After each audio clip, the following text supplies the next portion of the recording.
Suster, Ibu, Bapak, Saudara-saudariku, sahabat Lentera Sabda yang terkasih.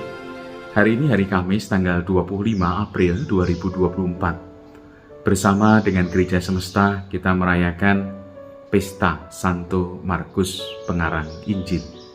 Permenungan akan saya dasarkan pada bacaan Injil yang diambil dari Injil Markus. Bagaimana sebelum Tuhan naik ke surga, beliau berpesan kepada para rasul untuk pergi ke seluruh dunia dan mewartakan Injil, dan beliau akan menyertai mereka di dalam tugas pewartaan mereka. Seringkali kita menjadi bertanya-tanya di dalam zaman sekarang ini, bagaimana kita mewartakan Injil?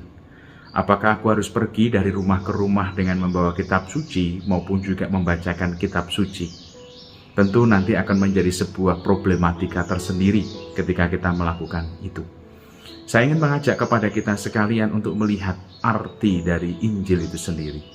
Arti dari Injil adalah kabar sukacita dan juga kabar gembira.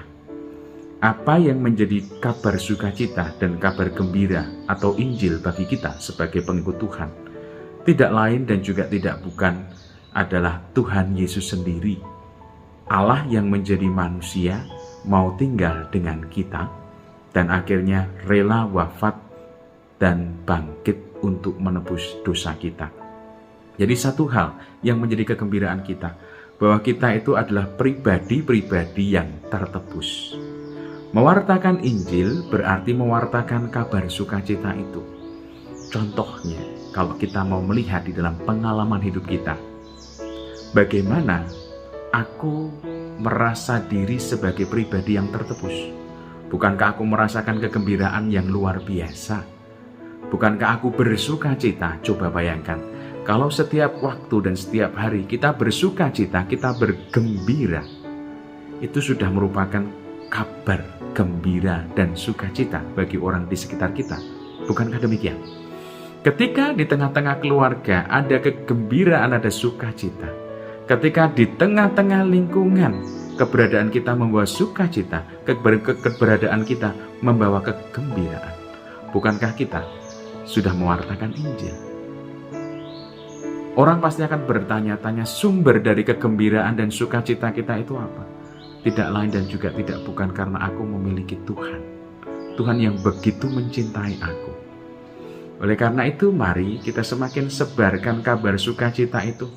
Bukan dengan sebuah perkataan, tetapi dengan hidup kita. Hidup kita yang bergembira, hidup kita yang bersukacita, sudah merupakan tanda Allah hadir, Allah menyertai kita. Dan semakin banyak orang mengalami sukacita dan kegembiraan kita, kita pun juga akan semakin mudah untuk mengatakan, aku gembira karena Tuhanku. Semoga berkah dan juga rahmat Allah senantiasa melimpah atas diri kita, komunitas dan keluarga kita dalam nama Bapa dan Putra dan Roh Kudus. Amin. Lentera Sabda.